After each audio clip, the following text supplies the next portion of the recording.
News 18 India. सीधे तौर पर यह अब कहा जा सकता है और इस वक्त की बड़ी खबर आप तक पहुंचा दे। राहुल गांधी की तरफ से कहा गया है कि ये बीजेपी की विपक्ष मिटाओ सेल बन चुकी है। राहुल गांधी की तरफ से देखिए ये प्रतिक्रिया यहां पर सामने आई है। दरअसल हेमंत सोरेन की गिरफ्तारी, उनका इस्तीफा, राजनीतिक तौर पर जो बदलाव, बड़ा बदलाव यहां पर चंद घंटों के अंदर हुआ है, उसे लेकर अब प्रतिक्रियाएं सियासी तौर पर सामने आ रही हैं, जिसे लेकर राहुल गांधी देखिए क्या कुछ कह रहे हैं। और राहुल गांधी जो कह रहे हैं उसका सीधा सीधा मतलब यही है कि अब विपक्ष को गिराने के लिए ये एकजुटता यहां पर देखिए किस तरह से नजर आ रही है। आनंद हमारे सहयोगी ज्यादा जानकारी के साथ। आनंद, सवाल अब यह है कि कानूनी प्रक्रिया के तहत हेमंत सोरेन ने भी एक कदम आगे बढ़ा दिया है। रांची हाई कोर्ट में अब अपील दायर कि भाई ईडी का जो समन्स है वो किस तरह से गलत है या किस तरह से अब वो बचना चाहते हैं, क्योंकि कल पेशी भी होगी। कानूनी तौर पर आपको क्या कुछ नजर आता है? जी देखिए लवीना, अब बहुत ज्यादा जो है वो समय हेमंत सोरेन के पास नहीं रहा है। कानूनी विकल्प भी शायद उनके पास अब बहुत ज्यादा नहीं है, क्योंकि उन्हें पीएमएलए के तहत अरेस्ट कर लिया गया है और पीएमएलए एक ऐसा कठोर कानून है जिसके तहत बहुत आसानी से अब जो हेमंत सोरेन है वो ईडी के चंगुल से नहीं बच पाएंगे, क्योंकि उनके खिलाफ जो करप्शन के आरोप लगे हैं उसके बकायदा सबूत ईडी के पास थे और उसी सबूतों के आधार पर हेमंत सोरेन को गिरफ्तार किया गया। इसके पहले करीबन 9 बार उन्हें ईडी ने समन्स किए, 2 बार उनके घर जाके ईडी ने पूछताछ की। ये दूसरी बार की पूछताछ थी जिसमें कि ईडी ने उन्हें गिरफ्तार किया है। इसके अलावा दिल्ली में कई घंटे तक जो मुख्यमंत्री है वो लापता थे। लगातार ईडी जो है उन्हें सर्च कर रही थी, ईडी उन्हें जो है लोकेट करने की कोशिश कर रही थी। ईडी ने उनके घर से एक BMW कार और जिस तरह से कैश बरामद किया है वो भी एक आधार है उनकी गिरफ्तारी का। और मैं आपको बता दूं कि हेमंत सोरेन की गिरफ्तारी के जो आधार है वो उसके कुछ बिंदु और जो है वो न्यूज़ 18 इंडिया को मिले हैं कि किस तरह से जो गलत तरीके से जो जमीनों पर परिवार करीबियों का जो प्रत्यक्ष और अप्रत्यक्ष नियंत्रण था वो एक आधार बनाया गया है। इसके अलावा जांच अधिकारियों ने जो सवाल पूछे थे उनका जवाब जो है वो हेमंत सोरेन ने ठीक तरीके से नहीं दिया गया, जिससे कि उनसे प्रेम प्रकाश जो आरोपी थे, अमित अग्रवाल, तत्कालीन डीसी जो छवि रंजन थे, उनके साथ जो अवैध खनन से जुड़े हेमंत सोरेन के रिश्ते थे उसकी भूमिका में सवाल पूछे गए, जिसके जवाब जो हेमंत सोरेन नहीं दे पाए और कहीं ना कहीं पन्ना झाड़ते रहे। वो भी एक ईडी ने गिरफ्तारी का आधार बनाया है। इसके अलावा सोरेन के करीबी अमित अग्रवाल थे जिन पर कथित तौर पर सोरेन और उनके करीबी सहयोगियों से ब्लैक मनी को मैनेज करने का आरोप था। उस सवाल का जवाब भी हेमंत सोरेन नहीं दे पाए थे। मिला जुला सार यहाँ पर यही है कि जो घंटों की पूछताछ यहाँ पर हेमंत सोरेन से हुई है उसका जवाब संतुष्ट नहीं था, घुमावदार था। लेकिन हकीकत क्या है उसके लिए ईडी अब कल कोर्ट जाएगी, पेश करेगी, 15 दिन की रिमांड भी मांगी जा सकती है। लेकिन इससे पहले किस तरह से चंपई सोरेन ने क्या कुछ कहा वो सुनाते हैं और साथ ही जेएमएम किस तरह से 47 का दावा यानी दोबारा से सत्ता में आने के लिए जो आंकड़ा चाहिए होता है उसका दावा पेश करती हुई नजर आ रही है। सुनिए गौर से।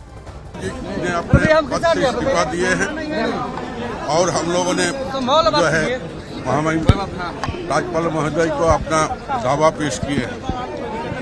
हम लोगों ने 43 MLA का समर्थन के साथ आज हम लोग गए थे।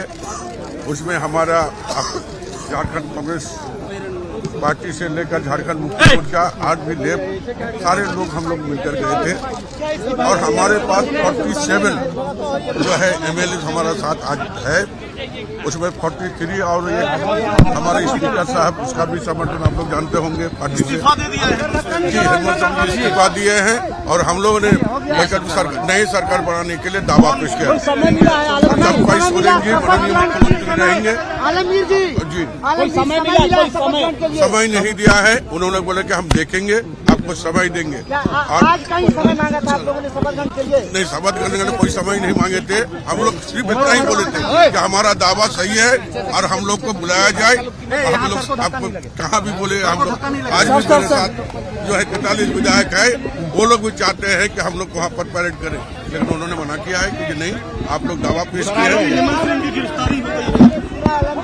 उन्होंने इस्तीफा दे दिया, अपना चले गए। तो देखिए सत्ता में आना है तो 41 का ये बहुमत यहाँ पर है। हालांकि जेएमएम का दावा 47 की तरफ से है। आलम को आप यहाँ पर सुन रहे थे, सीधे तौर पर कह रहे थे कि भाई दावा जो है हमने कह दिया है, पेश कर दिया है। हमारे पास वो आंकड़े हैं जो एक बार फिर से सत्ता पर हमें दोबारा से काबिज कर सकते हैं। रांची से हमारे सहयोगी अविनाश इस वक्त हमारे साथ मौजूद है। रांची में क्या कुछ हलचल इस वक्त अविनाश? सारा जो दावा किया गया है, चंपई सोरेन को नेता मानते हुए चंपई सोरेन को मुख्यमंत्री बनाने के लिए जो दावा पेश किया गया है, उस पर अभी तक राज्यपाल की तरफ से कहीं कोई आश्वासन नहीं मिला है, कोई समय नहीं मिला है कि कब उन्हें शपथ दिलाई जाएगी। इसलिए हम ये कह सकते हैं कि अभी जो विधायक हैं, जो सीएम आवास पर इस वक्त जो मौजूद हैं, उनकी निगाहें इसी बात पर टिकी हैं। साथ ही साथ आगे की भी रणनीति बनाई जा रही होगी।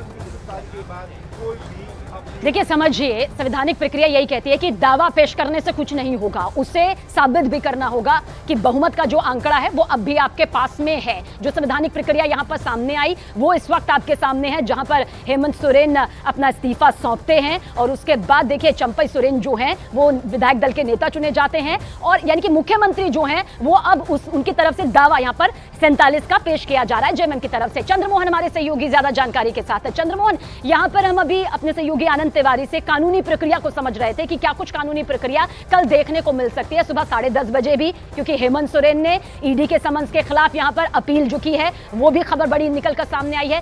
सियासी तौर पर अब आपसे समझेंगे पूरे झारखंड का भविष्य, जिस 47 का दावा किया जा रहा है, क्या वाकई वो जमीनी तौर पर दिखाई देता है? क्या कोई टूट भी सामने आ सकती है? एक नई हलचल सामने दिखाई दे सकती है?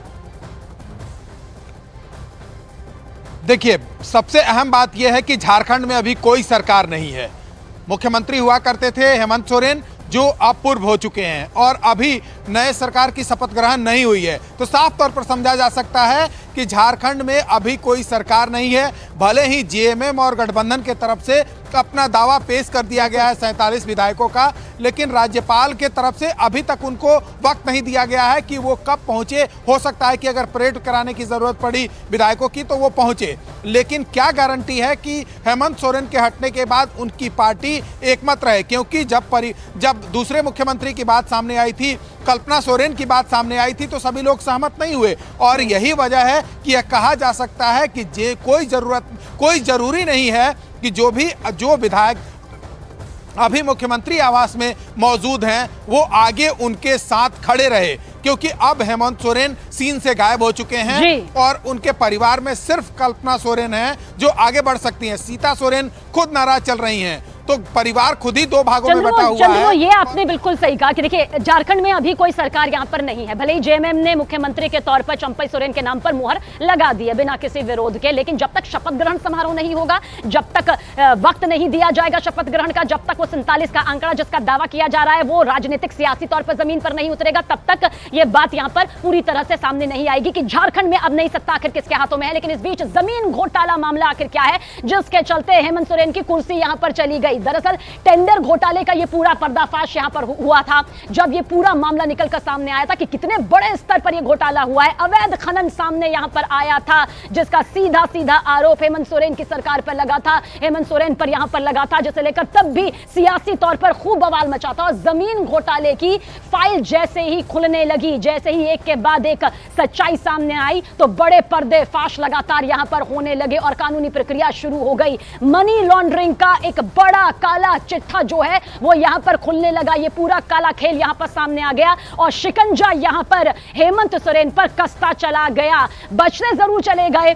बहुत सारे समन्स यहां पर मिले लेकिन वो पेश नहीं हुए, पर इस बार उनको पेश यहां पर होना ही पड़ा। करीब 10 समन्स मिले थे, आप सोचिए। तो ये पूरा घोटाला यहां पर टेंडर घोटाले के तौर पर सामने आया। हालांकि सिर्फ एक घोटाला नहीं, अभी कुछ और घोटाले की भी परतें जो हैं वो आने वाले वक्त में खुल सकती है, यानी कि जो कानूनी तौर पर महासंकट है वो एक बार फिर से और ज्यादा बड़े स्तर पर जमीन घोटाले के तौर पर भी सामने आ सकती है। आज की क्या पूरी कार्रवाई रही उसे हम इस तरह से समझते हैं। रात 9:50 पर समझिए क्या हुआ। दरअसल इस वक्त हेमंत सोरेन को गिरफ्तार कर लिया गया। हेमंत सोरेन जो है वो गिरफ्तार हो गए। उसके बाद 9:30 बजे इस्तीफा उन्होंने दिया और इस्तीफा देने के बाद सीधे अपने घर की चौखट पर गए, घर में गए। आगे क्या हुआ ये आपको बताते हैं, क्योंकि हेमंत सोरेन जानते थे कि अब सियासी तौर पर अगला कदम तो यहां पर लेना होगा। लेकिन 9:22 पर, यानी थोड़ा पीछे और यहां पर जाते हैं, राज्यपाल बोले पत्र को देखने के बाद ही फैसला लिया जाएगा, यानी जो पत्र है उसके बाद ये फैसला लिया जाएगा कि क्या कुछ अब आगे की प्रक्रिया यहां पर रहती है। 9:21 यानी कि 1 मिनट पहले क्या होता है, गठबंधन की तरफ से सरकार बनाने का बड़ा दावा पेश किया जाता है। गठबंधन कहती है कि हमारे पास वो आंकड़े मौजूद है जो झारखंड में जेएमएम के मुख्यमंत्री को दोबारा से काबिज करने के लिए काफी है। हेमंत सोरेन इस्तीफा देकर राजभवन से बाहर निकलते हैं 9:18 में। ये वो वक्त होता है जब वो बाहर की तरफ निकलते हैं। और संविधान विशेषज्ञ पीडीटी इस वक्त हमारे साथ मौजूद हैं, आपसे बातचीत करना चाहेंगे। आचार्य जी, सवाल यही है क्योंकि संविधान के हिसाब से ही सब कुछ आगे चलता है, लेकिन अब यहां पर क्या आगे होगा, अगला कदम क्या कुछ आप झारखंड के लिहाज से इस वक्त देख रहे हैं? देखिए, जब एक चीफ मिनिस्टर रिजाइन करते हैं तो उसके बाद गवर्नर को दूसरे मुख्यमंत्री को शपथ दिलाना होता है। वो जो चीफ मिनिस्टर ने जो रिजाइन किया है, उनकी पार्टी जो है वो मेजॉरिटी में है, तो गवर्नर के पास जाके वो दावा पेश कर सकते हैं कि हमने फलाने आदमी को, लीडर को हमने चुन लिया है और वो उनको आप मुख्यमंत्री के रूप में शपथ दिलाइए। और चीफ मिनिस्टर, अगर गवर्नर उससे सेटिस्फाइड है, उनके जो डिटेल्स वो दे देते हैं कि उनके सपोर्ट कितने हैं, वो सारी चीजें, और उसके बेसिस पर इमीडिएटली वो कहते हैं कि हाँ, आप आइए, आपको शपथ दिलाता हूँ। यही होता है नॉर्मली, और यही एक प्रक्रिया हर राज्य में गवर्नर फॉलो करते हैं।